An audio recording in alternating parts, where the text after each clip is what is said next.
this Extinction Rebellion protest today. In fact, it's going on for a whole week.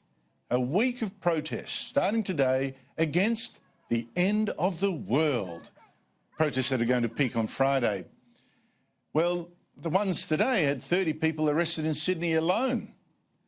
And you've got to ask, I mean, protests against the end of the world? Yeah, it really is that mad. And for months we've seen cities like Brisbane especially hit by protests from these extremists from the Extinction Rebellion, blocking traffic, including by gluing themselves to the road.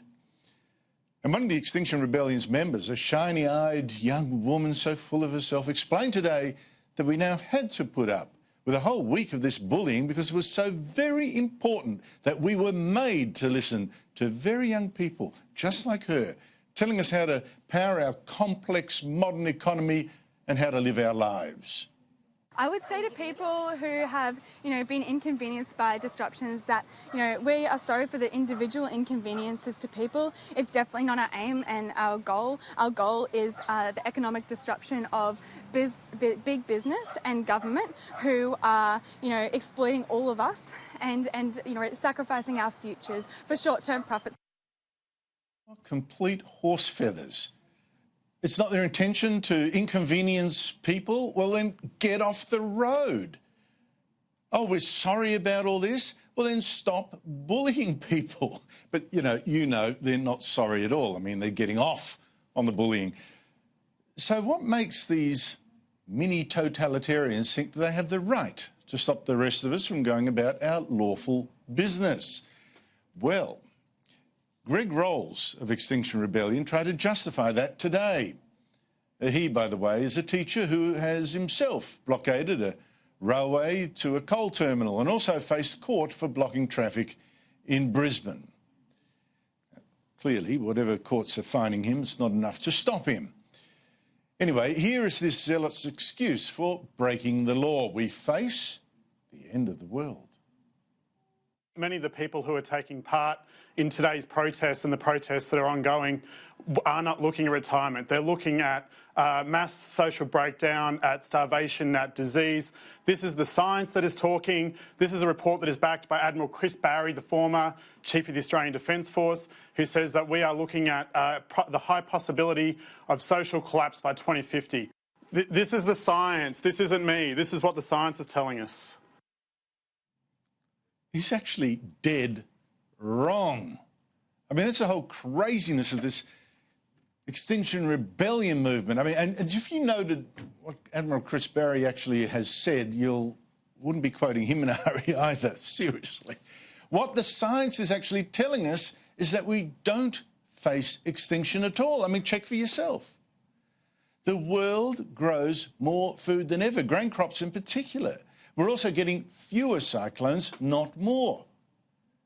Life expectancy has jumped to record highs and global poverty has fallen to record lows. And in fact, the chance of you dying in a climate-related disaster has gone down 99% over the last 100 years, according to the Climate Disasters Database. This is the science. Life has never been safer, and yet somehow panic about the end of the world, it's never been worse. You've got to ask, have people gone stark staring mad? This Extinction Rebellion movement is based on a complete fantasy. It's actually a grotesque form of mass hysteria. And the facts I give you, they don't matter at all to these protesters, because we're not dealing here with science at all. We are dealing with a religion. You just take this Greg Rolls you just saw. He is also with the Christian Climate Action Group, and he says global warming is actually the end result of our greed and our ignorance, he says, of God's law. But I tell you, that sure does not sound like science speaking, does it? But for other extremists blocking the roads, the Extinction Rebellion, I think it is just the latest front for all those disappointed communists and anarchists having failed so often. Here's their latest cause hiding behind global warming. Because you just have a look at the fourth of their list of 4 demands. It is that we dismantle colonial systems of oppression, decolonise and replace oppressive government structures with systems of self-management and true participatory democracy. So apparently we don't live in a democracy already. So if they're going to replace our oppressive government structures, like what? Parliament? The police? And what are they going to put up instead? Now, I've heard such demands before. I'm a bit of a student of history. And what it usually means is what they want is anything from anarchy to communist-style communes, but to nothing that's actually ever led to much good. So, Extinction Rebellion is not about science, but religion and a political revolution. And like most such revolutions, it's of course pushed by force. You never vote for it. But let me end on a very positive note. I think people might just be waking up to this, because this is what the Extinction Rebellion protests in Melbourne look like today.